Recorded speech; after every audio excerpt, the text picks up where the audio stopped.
Todo mundo sabe que vilões de filme de animação são o coração daquela história. São eles que tornam esse filme divertido e sem eles é muito difícil o filme ser legal e emocionante. O que seria de A Pequena Sereia sem a Úrsula? O que seria do Kung Fu Panda sem o Tai Lung? Ou pior, o que seria do Rei Leão sem o Scar?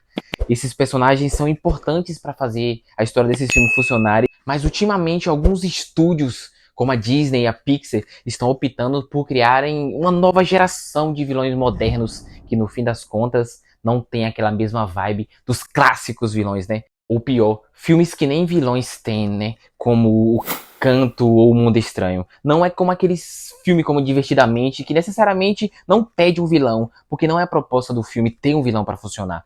Mas Encanto e Mundo Estranho são filmes que tinham espaço para ter um baita de um vilão, e a falta desses personagens de peso deixa o filme extremamente fraco e genérico. E é pensando nisso que eu decidi fazer esse vídeo, falar do quanto esses vilões modernos já encheram o nosso saco. Fala galera, eu sou o Adriel e está começando o Fala Drill. Aqui nesse canal nós falamos sobre filmes, séries, games e muito mais todo santo dia. E depois de uma copa cachaça incrível, que vai estar no card aqui em cima, para quem não assistiu, assistir. Foi incrível galera, então tá sendo muito comentada essa copa cachaça aqui na cidade e tá estourando no canal. Então já clica aí, assiste esse vídeo, comenta lá se você gostou daquele vídeo, se você quer mais copa cachaça, mas o nerd aqui tem que voltar para falar de um pouco geek, porque esse canal, primeiramente, é um canal geek. Então, depois da vinheta, bora bater um papo.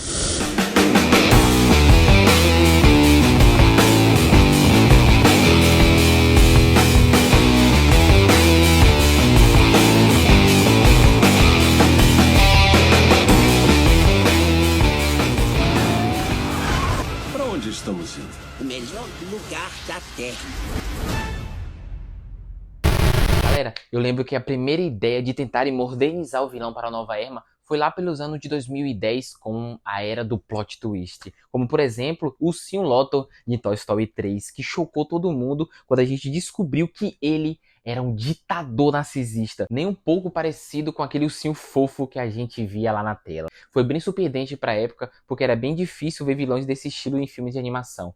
Porém, isso começou meio que tornar uma modinha no cenário. Depois lá em Frozen, a gente é apresentado ao personagem Hanzo, príncipe das Ilhas do Sul, que é o caçula de 10 irmãos, ou seja, a chance dele ser rei algum dia era quase impossível. E por conta disso, ele tinha que dar o golpe em algum reino. E ele aproveitou que a Gwendel estava pelo momento difícil com as irmãs Anna e Elsa, e né, elas estavam ali afastadas e tal, e ele tentou se aproximar de uma delas para poder se tornar rei naquele lugar. Era a principal grande chance dele. E só no final a gente descobre esse plano, né? Pois até lá a gente achava que ele era aquele príncipe bonzinho dos clássicos filmes da Disney. Ok, eu achei que ficou muito legal também novamente, combinou ali com a proposta do filme. Como herdeira, Elsa era a preferida, é lógico, mas ninguém consegue se aproximar dela. Já você...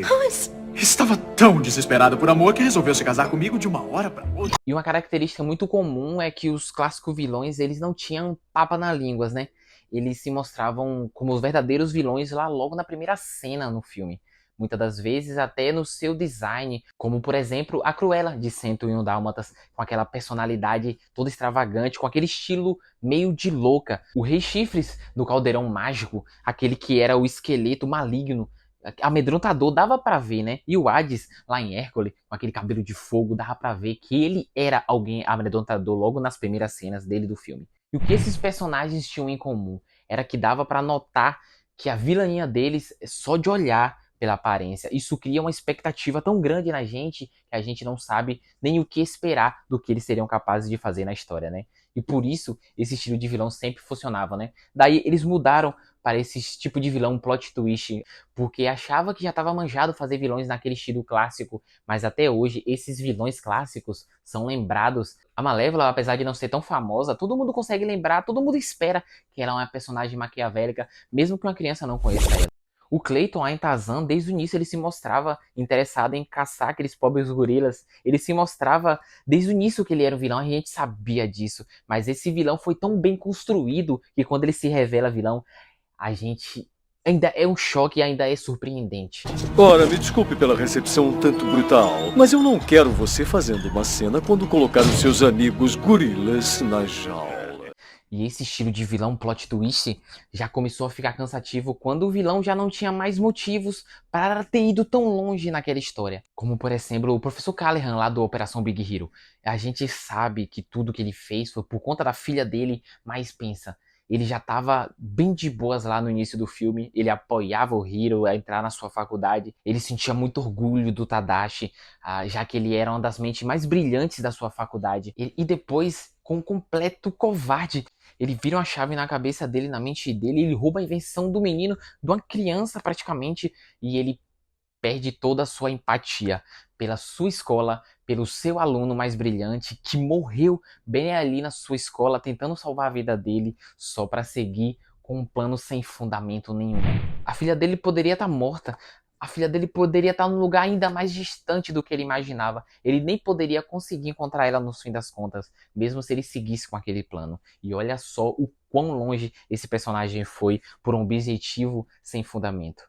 O filme ficou fazendo a gente acreditar que era aquele tal daquele Alistair Gray lá simplesmente por nada, só para tirar os holofotes do Callahan. Porque depois aquele personagem não aparece mais. E depois o Callahan se mostra como vilão, sendo que esse personagem nem tinha perfil para ser vilão, né? Já que ele nunca foi mal de verdade, ele só tava ali atrás de um objetivo sem fundamento nenhum. Professor Callahan, a explosão. Você morreu. Não. Eu tinha os microbolsos. O Tadashi não salvou. Por que não me salvou? Ele voltou porque quis. Outra vilã de plot twist fraquíssimo é a Evelyn, lá de Os Incríveis 2. Pra mim, ela conseguiu ir até mais longe, além do que o Callahan foi. Tão longe que já não fazia o menor sentido dela continuar com o plano dela de acabar com os heróis. Porque pense, ela estava motivada a acabar com os heróis por conta do que aconteceu com os pais dela, que morreram lá porque eles confiaram suas vidas nas mãos dos heróis, ao invés deles mesmos se virarem. E motivada pela vingança, ela tem um plano brilhante de ajudar os heróis a voltarem à ativa, voltarem aos holofotes e ficarem famosos só para quando eles estiverem no auge de novo, ela conseguir quebrar toda a reputação deles para sempre, né? Só porque eles não salvaram a vida dos pais dela, sendo que ela mesma disse que eles tinham a opção de se esconderem num bunker, salvar a vida deles, ou seja, eles morreram por uma escolha deles e não dos heróis. Todo esse plano dela perde o propósito se você for pensar dessa forma, né? Mas como ela já tinha ido longe demais, ela tinha que ir até o fim agora, né? Quando os bandidos entraram em casa, minha mãe queria fugir. Mas ele resolveu ligar para os seus amiguinhos heróis. E aí, morreu ali. Em minutos. Pra finalizar, eu tinha que falar do desastre que foi a construção daquele vilão Zurg do futuro, lá do filme Lightyear.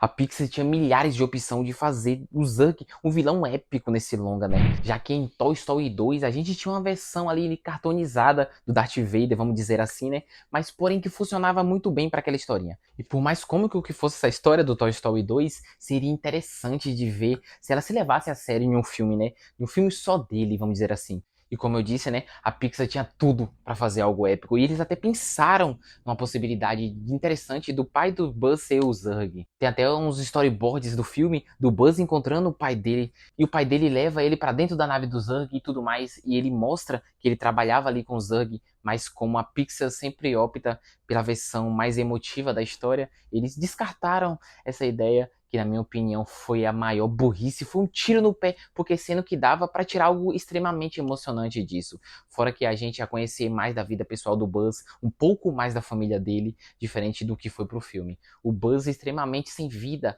sem passado e sem o menor carisma que a gente esperava. E quando chega no vilão, é extremamente broxante saber que ele é uma versão dele mesmo do futuro querendo roubar o combustível para sua nave. Agora me explica como que essa opção pode ser mais emotiva do que descobrir que o pai do Buzz poderia ser o Zurg, cara. Ou simplesmente tá trabalhando junto com o vilão. Não faz o menor sentido na minha cabeça. Mano, se essa intenção era fazer um plot twist de vilões modernos, o tiro saiu pela culatra. Pois o vilão ficou sem o menor carisma, sem a menor personalidade do que ele merecia. Já que o Zurg, cara, ele foi inspirado no Darth Vader, mano. Ele tinha muito potencial para ser algo incrível. Quem é você? É uma ótima pergunta. Bom te ver, Buzz. Pai? Tenta de novo. Então se você concorda com esse vídeo, diz pra mim aqui nos comentários, dá um joinha pra eu saber que você gostou, compartilha com os amigos, não se esquece galera de se inscrever no canal e até a próxima, valeu!